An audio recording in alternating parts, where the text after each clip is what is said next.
Hello hi welcome नमस्ते। मेरा नाम है ऋतिक और आज हम फिर से बात करने वाले हैं एक और इंटरेस्टिंग कंसेप्ट के ऊपर। तो ये वीडियो सेमेस्टर 2 के उन बच्चों के लिए मोस्ट इंपोर्टेंट होने वाली है जिनके पास सब्जेक्ट है principle of macro economics first. तो चलिए शुरू करते हैं आज की वीडियो को और आज हम बात करेंगे लेसन नंबर 5 के एक और इंपोर्टेंट कंसेप्ट के बारे में। ठीक है, जहां हम डिस्कस करेंगे कि जो हमने डिस्कस की थी अलग अलग टाइप की प्रोपेंसिटीज, उनके बीच में क्या रिलेशन होता है। दूसरा हम डिस्कस करेंगे जो हमारा ऑटोनोमस एक्सपेंडिचर है वो क्या होता है। दो टॉपिक आज की वीडियो के और दोनों ही हाईली इंपोर्टेंट है। इसके बाद सिर्फ एक वीडियो बनाऊंगा जो बनाऊंगा इन्वेस्टमेंट मल्टीप्लायर के ऊपर, जो हम डिस्कस करेंगे अगली वीडियो में और जो हमारी इस कंप्लीट चैप्टर की आखिरी वीडियो होगी। और इस कंप्लीट सीरीज के नोट्स ऑलरेडी बन चुकी हैं with important question answer PDF. जिन बच्चों को नोट्स परचेज करने हैं वो इस नंबर पे जाए 9667836333 पे व्हाट्सएप करके नोट्स ले सकते हैं। अब हम चालू करते हैं आज का कंसेप्ट। तो पहले क्या है, रिलेशनशिप बिटवीन दीज प्रोपेंसिटीज। तो एमपीएस जो है हमारा और एमपीसी दोनों में क्या रिलेशन होता है, यानी कि मार्जिनल प्रोपेंसिटी टू सेव और मार्जिनल प्रोपेंसिटी टू कंज्यूम, इनमें क्या रिलेशन है। दूसरा एपीसी यानी कि एवरेज प्रोपेंसिटी टू कंज्यूम और APS average propensity to save, इन दोनों में क्या रिलेशन है, ये दो टॉपिक डिस्कस करते हैं सबसे पहले। तो यहाँ पे क्या आता है, relationship between MPC and MPS, additional income that is earned is इधर कंज्यूम्ड और सेव। हम सब जानते हैं कि अगर हम बात करें अपनी रिलेशनशिप किसकी, एमपीसी और एमपीएस की, तो मैं बात कर रहा हूं कंज्यूमर के एडिशनल इनकम की। क्योंकि एमपीसी का मतलब क्या है, मार्जिनल प्रोपेंसिटी टू कंज्यूम, यानी कि जब एक कंज्यूमर की इनकम का लेवल बढ़ता है, जब उसकी इनकम का लेवल राइज करता है, तो वो अपने कंजप्शन को किस लेवल पे चेंज करता है वो हम जानेंगे यहाँ पे। वही तो हम उसी को क्या बोलते हैं, एमपीसी बोलते हैं। क्योंकि हम सब जानते हैं एमपीसी यानी कि मार्जिनल का मतलब क्या होता है, एडिशनल। अब ये बात किसकी कर रहे हैं, प्रोपेंसिटी टू कंज्यूम की। और इनकम के दो ही कंपोनेंट होते हैं सबसे मेन, एक होता है हमारा एक्सपेंडिचर यानी कि कंजप्शन, दूसरा हम क्या बोलते हैं यहाँ पे, सेविंग। तो दो ही कंपोनेंट है। तो इनकम के चेंज के हिसाब से एक कंज्यूमर जो है वो अपने कंजप्शन पे किस लेवल चेंज करता है वो कौन बताता है, एमपीसी। दूसरा पॉइंट क्या आता है हमारे पास, एमपीएस यानी कि मार्जिनल प्रोपेंसिटी टू सेव। इसका काम क्या होता है, ये बताना कि इनकम में एडिशनल इनकम जो बढ़ी है तो पर्सन ने सेव करना कितना पसंद किया है, सेव कितना किया है उसमें से, उसको हम क्या बोलते हैं, एमपीएस। वो निकलता है एमपीएस के हिसाब से। तो यहाँ पे हमारा क्या आया पॉइंट कि additional income that is earned is either consumed और सेव। तो एडिशनल इनकम जो बढ़ी है वो या तो कंज्यूम कर ली जाएगी या फिर एक कंज्यूमर के द्वारा बचा ली जाएगी। Therefore the sum of marginal propensity to consume and marginal propensity to save is equals to 1। तो इसलिए मार्जिनल प्रोपेंसिटी टू कंज्यूम यानी कि वो कितना कंजप्शन कर रहा है, एडिशनल इनकम का कितना पार्ट कंज्यूम कर रहा है और एडिशनल इनकम कितना पार्ट सेव कर रहा है, उन दोनों का सम हमेशा 1 के बराबर होता है। तो यहां से क्या आता है हमारे पास, यहाँ पर देखो ये MPC plus MPS equals to हमारा क्या हो जाएगा, 1। तो ये बन गई हमारी पहली इक्वेशन, यानी कि marginal propensity to consume plus में marginal propensity to save equals to 1। तो प्रूव दिस इक्वेशन मैथमेटिकली, मैं इसको प्रूव करना शुरू करते हैं मैथमेटिकली। तो हम सब जानते हैं कि भाई इनकम जो दो कंपोनेंट है, एक कंजप्शन दूसरा सेविंग, यानी कि एक पर्सन जितना पैसा कमाया उसमें से कुछ वो बचाएगा और कुछ वो खर्च कर देगा, है ना। जो बचाएगा उसको हम सेविंग बोलते हैं, जो खर्च करते हैं उसको कंजप्शन बोलते हैं। ठीक है, तो y के दो कंपोनेंट आए c प्लस एस। अब हमने यहाँ पे क्या किया, change in income is either consume और सेव। तो जो चेंज इन इनकम है वो या तो कंज्यूम की जाएगी या फिर सेव की जाएगी, यानी कि जो बढ़ी हुई इनकम है, अगर किसी ने पर्सन ने अपनी इनकम को बढ़ा लिया है या फिर कोई एडिशनल सोर्स ऑफ इनकम ढूंढ लिया है या फिर उसकी पहले बार इनकम में राइज आ गया है, तो उस बढ़ी हुई इनकम का दो ही काम करेगा, या तो उसे बचाएगा या फिर वो उसे खर्च करेगा। मतलब हो तो ये भी सकता है कि कुछ पार्ट बचा ले कुछ पार्ट खर्च कर ले, तो हो तो ही सकता है क्योंकि यही कंपोनेंट होते हैं इनकम के। तो वही सेम चीज है। तो यहाँ पे क्या आता है हमारा delta C upon delta Y, यानी कि ये हमारा किसका फॉर्मूला होता है, delta C upon delta Y. हमने पिछले वीडियो में डिस्कस किया है, ये होता है हमारा एमपीसी का फॉर्मूला, यानी कि मार्जिनल प्रोपेंसिटी टू कंज्यूम निकालने का फॉर्मूला। और ये क्या है हमारे पास, delta S upon delta Y. और ये किसका फॉर्मूला होता है, एमपीएस निकालने का फॉर्मूला, यानी कि मार्जिनल प्रोपेंसिटी टू सेव निकालने का फॉर्मूला। अगर मैं इनको देखूं तो नीचे वाले सेम है। और आप लोगों ने बचपन में ना, जब छोटे से बिल्कुल बच्चे से थे, है ना, तब सीखा था आप लोगों ने कि अगर डिनोमिनेटर सेम होता है तो न्यूमरेटर जो है वो यूं क्या हो जाएगा, ऐड हो जाएगा, है ना। आपके मास्टर ने समझाया होगा आपको। तो डेल्टा सी प्लस में डेल्टा एस क्या हो जाएगा, वापस डेल्टा वाई, क्योंकि कंजप्शन में चेंज और सेविंग में चेंज, दोनों में लेके आ जाएगा इनकम में चेंज। क्योंकि हमने दो ही काम किया अपनी इनकम, बड़ी हुई इनकम से, या तो कंजप्शन की है या फिर सेविंग की है, तो दोनों ने क्या डेल्टा वाई। और नीचे वाला हमारा रहेगा डिनोमिनेटर डेल्टा वाई। अब इस डेल्टा वाई से डेल्टा वाई कट गया, क्या बचा, 1 बच गया। ठीक है, तो इस तरीके से जो है ये फॉर्मूला बना हुआ है कि जो हम ये यहां पे हमने बात करी थी ना ऊपर ही कि sum of marginal propensity to consume and marginal propensity to save is equals to 1। फिर क्या आता है अगला रिलेशन, अगला रिलेशन यानी कि APC, average propensity to consume और एवरेज प्रोपेंसिटी टू सेव। ये क्या होता है? अब जिनको यही नहीं पता कि ये है क्या, कौन सी बला है, भाई वीडियो को सीरीज देखा करो, वहां पे मैंने डिस्कस किया था। माइक तो चार्ज है ना? हाँ। तो क्या बात करता मैं एवरेज प्रोपेंसिटी टू कंज्यूम की। तो अगर मैं एवरेज प्रोपेंसिटी टू कंज्यूम की बात कर रहा हूं तो इसका मतलब पता है क्या है? ये दिखाता है रेशियो। रेशियो किसके बीच में?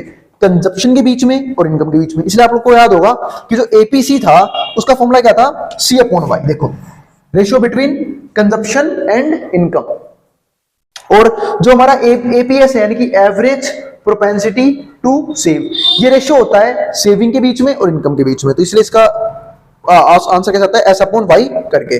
तो कंजप्शन प्लस सेविंग क्या है हमारा? Disposable income. तो कंजप्शन और सेविंग मिलाकर हमारा क्या बनता है? डिस्पोजेबल इनकम बनता है। Dividing both side by disposable income. और अगर हम दोनों साइड डिस्पोजेबल इनकम से डिवाइड कर देते हैं तो क्या बनेगा हमारा? वाई अपॉन वाई यानी कि देखो सी प्लस, फिर से वही बात, डिनोमिनेटर सेम है, न्यूमरेटर यूं ऐड हो जाएंगे। जब न्यूमरेटर ऐड होंगे तो सी प्लस जब ऐड होगा तो सी प्लस एस क्या बनता है हमारा? वाई तो बनता है। ये रहा फॉर्मूला ऊपर डिस्कस किया था, देखो ये रहा C plus S equals to Y. तो वाई अपॉन वाई कट गया, क्या आंसर आया? 1 आ गया। तो यहां से हमारा क्या फॉर्मूला बना? एपीसी प्लस में एपीएस इक्वल्स टू 1। तो अगर एपीसी यहां से निकालना तो 1 माइनस एपीएस, मतलब किसी तरीके से कुछ भी निकाल सकते हो आप। अगर आपको एमपीसी निकालना है तो 1 माइनस एमपीएस कर लो, एमपीएस निकालना है 1 माइनस एमपीसी कर लो। सेम ऐसे यहाँ पे एपीएस निकालना हो 1 माइनस एपीसी, एपीसी निकालना हो 1 माइनस एपीएस, कुछ भी कर सकते हो, आपकी मर्जी है। ठीक है, अब आता है हमारे पास यहाँ पे ऑटोनोमस एक्सपेंडिचर क्या होता है।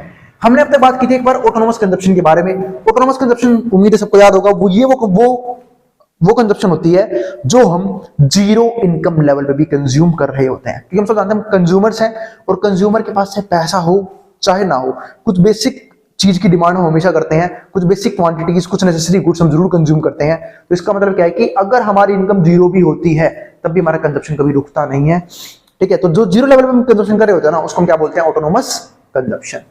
तो बात अभी है उस टाइम कैसे खर्च कर रहे होते हैं? भाई अपनी सेविंग यूज कर रहे होते हैं पिछली, या तो सेविंग यूज करते हैं फिर लोन पे पैसा लेते हैं, दो ही तरीके होते हैं वहां पे। तो ऑटोनोमस एक्सपेंडिचर। तो अब ये थोड़ा सा डिफरेंट टॉपिक बनता है, वो समझते हैं।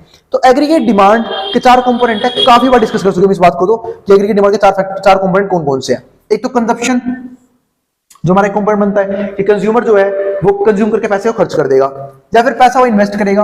इन्वेस्ट कब करेगा? जब वो सेव कर रहा होगा, तो इन्वेस्टमेंट। एक होता है गवर्नमेंट एक्सपेंडिचर, यानी कि जो गवर्नमेंट खर्च करती है लोगों को फैसिलिटीज देने के लिए, जैसे कि गवर्नमेंट स्कूल्स पे, गवर्नमेंट हॉस्पिटल्स पे, कॉलेजेस के अंदर, यूनिवर्सिटीज के अंदर, रोड्स के अंदर। ठीक है, और बहुत सारी जो इंफ्रास्ट्रक्चर है जो गवर्नमेंट डेवलप करती है। ठीक है, तो उसी को हम यहाँ पे क्या बोलते हैं? Government expenditure. And net export. Net export, net export का मतलब क्या है कि भाई एक्सपोर्ट माइनस इंपोर्ट हमारा क्या निकलता है? नेट एक्सपोर्ट निकलता है। ये हमने नेशनल इनकम में काफी पहले पढ़ लिया था। तो मतलब सिंपल सी बात यह है कि आपने अपनी चीज बाहर कितनी बेची और बाहर की चीज हमारी कंट्री में कितनी आई है डोमेस्टिक बाउंड्री के अंदर, वो माइनस कर दोगे तो आपका क्या आ जाएगा? नेट एक्सपोर्ट आ जाएगा।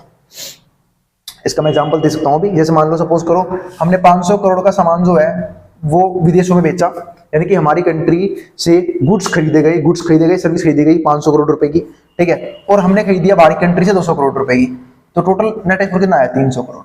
और नेट एक्सपोर्ट नेगेटिव कब होता है? जब हमने बाहर की गुड्स सर्विस ज्यादा यूज की हुई हो, ज्यादा अमाउंट की यूज की हुई हो, और बाहरी कंट्रीज ने हमारे गुड्स सर्विस की डिमांड कम की हुई हो, उस केस में हमारा नेट एक्सपोर्ट नेगेटिव हो जाता है। अब यहां से हमारा एडी के कंपोनेंट्स, जिसमें कौन कौन से हैं? सी प्लस आई प्लस जी प्लस एनएक्स। सी यानी कि कंजप्शन एक्सपेंडिचर, आई यानी कि इन्वेस्टमेंट एक्सपेंडिचर, जी यानी कि गवर्नमेंट, एनएक्स यानी कि नेट एक्सपोर्ट। अब हमारे यहां से एडी क्या निकलेगा? एडी यानी कि एग्रीगेट डिमांड। ठीक है, तो वो देखो ये रहा, सी को लिखता हूं सी बार प्लस में सी वाई माइनस टी ए और टी आर। अब बात भैया हमने तो कंजप्शन फंक्शन का एक ही फॉर्मूला पढ़ा था, सी बार प्लस में सी वाई। अरे मेरे भाई ये वाई के कंपोनेंट है, ये सारे के सारे वाई के कंपोनेंट है। क्यों वाई कंपोनेंट? भाई वाई क्या होता है? ऊपर क्या बात करी थी मैंने यहाँ पे? Consumption is a function of disposable income. Consumption function होता है डिस्पोजेबल इनकम का, और डिस्पोजेबल इनकम का मतलब क्या होता है? वो पैसा जो मैं खर्च कर सकूं, और वो पैसा खर्च कर सकूं इनकम पे भाई एक तरह का हमें खर्चा भी करना पड़ता होता है, उसे बोलते हैं इनकम टैक्स। तो इनकम टैक्स माइनस करोगे, हो सकता है गवर्नमेंट आपको किसी और तरीके से रिवेन्यू देती हो, सब्सिडी प्रोवाइड करती हो, तो आप वो ऐड करोगे, उसे बोलते हैं ट्रांसफर ऐड करना। ठीक है, तो इसलिए ये कंपोनेंट बना, देखो इनकम माइनस में टैक्स ऐड ट्रांसफर। ट्रांसफर यानी कि वो नहीं जो एक दूसरे दूसरे का भेजा, ट्रांसफर इनकम हो सकता है गवर्नमेंट ने आपको प्रोवाइड की हो। क्यों प्रोवाइड किया? क्योंकि ट्रांसफर पेमेंट का मतलब है गवर्नमेंट करती है जनरली पेंशन की फॉर्म में, रिबेट की फॉर्म में, टैक्स के अंदर, तो वो आप यहाँ पे क्या करोगे, ऐड कर दोगे। तो consumption is a function of disposable income, that is the income that left after deducting taxes and adding subsidies, जिसमें हम जो है आफ्टर डिडक्ट करते हैं किसी को, टैक्स को माइनस कर देंगे और ऐड करेंगे सब्सिडीज, अगर गवर्नमेंट ने किसी प्रकार की सब्सिडी दी है तो, और वो एक तरह से ट्रांसफर इनकम ही हो जाती है हमारे लिए। क्यों होती है? मैंने बताया था, फैक्टर इनकम वो होती है जिसके लिए हम काम करके पैसा कमाते हैं, ट्रांसफर इनकम वो होती है जो हमें फ्री में मिल जाए, मतलब जिसके लिए हमने कुछ भी काम ना किया हो। तो सब्सिडी क्या है? तरह से ट्रांसफर ही है, इसलिए वहां पे ऐड कर देते हैं इसे। तो ये बनती है कंज्यूमर की डिस्पोजेबल इनकम, इनकी वो इनकम जो खर्च कर सकता है। सपोज करो, इसका एग्जांपल देखते हैं। मान लो 10 लाख रुपए किसी की इनकम है, ये हाइपोथेटिकल वैल्यूज हैं, 10 लाख किसी की इनकम है। अब 10 लाख में से मान लिया उसको 2 लाख टैक्स भरना है, और गवर्नमेंट ने क्या बोला, 50,000 की हम आपको सब्सिडी देंगे। तो क्या बताओ नेट टैक्स कितना भरा होगा उसने? 10 लाख उसकी इनकम है, 2 लाख उसका टैक्स बनता है, 50,000 गवर्नमेंट ने बोला कि हम आपको सब्सिडी दे देंगे, तो 1.5 लाख का टैक्स तो भरा उसने, मतलब 2 लाख रुपए उसने टैक्स भर दिया। फिर उसे उसमें से 50,000 रुपए के आगे बैंक अकाउंट में वापस आके गवर्नमेंट खुश होगी कि आप एक अच्छे टैक्स पेयर हो, आपने बिल्कुल टाइम पे टैक्स भरा है, ठीक है, तो इसलिए हम आपको 50,000 रुपए आपको वापस लौटा रहे हैं। तो 12 लाख और 10 में से 2 गए, कितना हो गया? Sorry 8 lakh plus 8.5 lakh. तो ये क्या हो जाएगी? एक कंज्यूमर की वो इनकम जो वो डिफरेंट गुड्स और डिफरेंट सर्विसेज खरीदने के लिए यूज कर सकता है। तो इसलिए यहाँ पे जो फॉर्मूला है ना कंजप्शन, मेन तो फॉर्मूला यही है एडी का। तो सी का फंक्शन क्या होता है? सी बार प्लस में सी वाई, और उस वाई की जगह है ना ये कंपोनेंट्स आए हैं, फिर ये अलग से आए हैं, इन्वेस्टमेंट, गवर्नमेंट एक्सपेंडिचर और एनएक्स नेट एक्सपोर्ट। फिर इस फॉर्मूले को सोल्व करने लग गए हम। सी बार सॉरी ठीक है, 1 मिनट वेट करना। चलो आगे देखते हैं। हाँ, तो एडी हमारे पास क्या बनेगा यहाँ पे? आजकल जुकाम भी बहुत ज्यादा हो रखा है।